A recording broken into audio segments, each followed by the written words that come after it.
all the markets rallied. You saw the 10-year drop throughout the week. You saw mortgage rates drop. And a lot of this has to do with the CPI data. Are you as bullish as some that the CPI data is meaningful and we're going to see long-term trends of the markets responding positively? I mean, call me Scottie Pippen here, Byron, because I am very bullish. And I want to take a quick pause. CPI data, maybe some people don't know what that means. And part of the show is educating around some of this real estate jargon. So it's the consumer price index. It's what goods cost. So like food, gas, obviously housing is part of that. Any sort of thing you're purchasing, it's the rate that price is inflating. And you look at this data here. We saw it tick down 0.1% in December, which may not sound like a lot. To me, that's very meaningful, knowing that December is a major consumer spending month. And the fact that we saw inflation tick down, we saw Black Friday sales were equal to last year, but with heavy discounts and heavy sales being offered by retailers. And excluding food and energy, core of the core CPI indicators rose about 0.3%. And that was what a lot of economists expected. So this tells me that inflation's cooling down. And that's good news if you're worried about what the Fed's going to do, because the Fed is hell-bent on getting inflation down to 2%. Maybe unrealistic getting it to 2%, because historically you look at it, that's a very low number. This is what we hoped happened. And if you saw what happened with mortgage rates, just even yesterday, they dipped below 6% on a 30-year fixed. So the prices are coming back to earth here in a place that I'm finding consumers, specifically buyers and sellers, because a lot of times they got to go buy a house, are more comfortable acquiring a home with a rate in the fives than 6, 6.5, 7. So I'm clear this is going to continue. People are very mindful of their budget, and this may be the one shot for buyers to get in on a buyer's market here over the next couple of years, given some of the predictions that we're seeing, which we're going to get into later. So I'm all in on this. Very good. We can show the CNBC chart, 6.5% CPI right now, to your point. And you can look at June 2022, we were at 9%.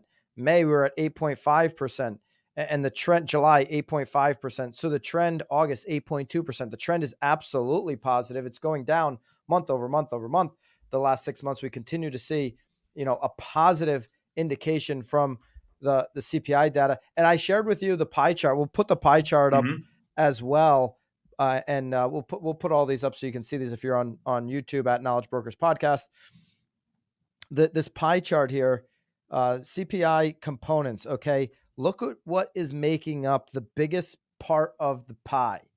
Housing at 42.4%. You got food and beverages over 14%, apparel 2.4%, transportation over 18%, medical care 8%, recreation just over 5%, education and communication 6.4%, other goods and services 2.7%. These are consumer price index components. So they're putting housing, they're putting rental, and just the cost of primary housing all into one category. This is BLS is the source. The most recent annual weighting was in December 2021. So this is a little bit of an indication of this lagging data that people are referring to when they're really looking at inflation being high and they're pointing the blame on housing. Housing is, by the way, going to get better and better as the data on CPI, as it relates to CPI, it's going to get better and better over the next couple of months. So if the consumer goods are already, we're showing real signs of going down, albeit like eggs, Tom. I don't know if you know that eggs are the new delicacy. They're very expensive. No, it's incredible.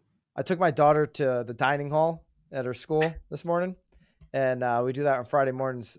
And so I was like, "What do you want?" She's like, "I just want strawberries." And they had egg whites and they had regular scrambled eggs. So they had egg whites scrambled and I said, "Stella, the eggs are a delicacy. Maybe you should dive in. This is I want to get back some of this tuition here." But yeah, but overall, I mean, obviously that's an outlier right now with the bird flu, but overall, these consumer goods are trending in a really good place as we see the data for housing in the next couple months, because November and December were not great numbers, right?